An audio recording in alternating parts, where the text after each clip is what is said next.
Nominated పదవుల విషయంలో TPCC chief Mahesh Kumar Goud కీలక ప్రకటన చేశారు. పార్టీ కోసం అహర్నిశలు శ్రమించిన నిబద్ధత కలిగిన కార్యకర్తలకే రాబోయే నామినేటెడ్ పదవుల్లో ప్రాధాన్యత ఇస్తామని స్పష్టం చేశారు. ఆదివారం నిజామాబాద్ జిల్లా కాంగ్రెస్ ముఖ్య కార్యకర్తలతో నిర్వహించిన విస్తృత స్థాయి సమావేశంలో ఆయన ముఖ్య అతిథిగా పాల్గొన్నారు. ఈ సందర్భంగా ఆయన మాట్లాడుతూ వచ్చే సెప్టెంబర్ నెలలోనే రాష్ట్రంలో నామినేటెడ్ పదవుల భర్తీ ప్రక్రియను పూర్తి చేస్తామని వెల్లడించారు.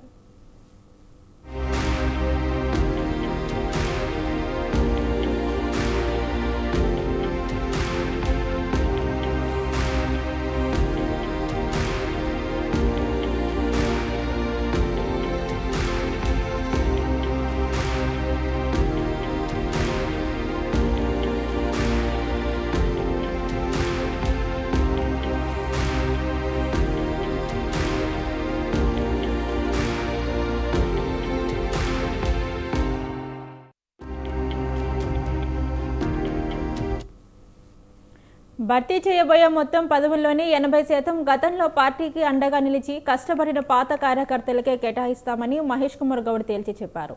అదే సమయంలో పార్టీ బలోపేతానికి భవిష్యత్తు అవసరాలకు కొత్త రక్తం కూడా అవసరమని, అందుకే మిగిలిన 20% పదవులను కొత్త నేతలకు ఇస్తామని వివరించారు. గతంలో పదవుల కేటాయింపులో కొన్ని చిన్నపాటి తప్పిదాలు జరిగాయని అంగీకరించిన మహేష్ కుమార్ గౌడ్ ఈసారి అలాంటి పొరపాట్లకు తావు లేకుండా కేవలం క్రమశిక్షణ, నిబద్ధత, కష్టపడే తత్వమే ప్రామాణికంగా పదవుల భర్తీ ఉంటుందని హామీ ఇచ్చారు. కార్యకర్తల త్యాగాలు, వారి కష్టం వల్లే తెలంగాణలో కాంగ్రెస్ పార్టీ అధికారంలోకి వచ్చిందని అన్నారు.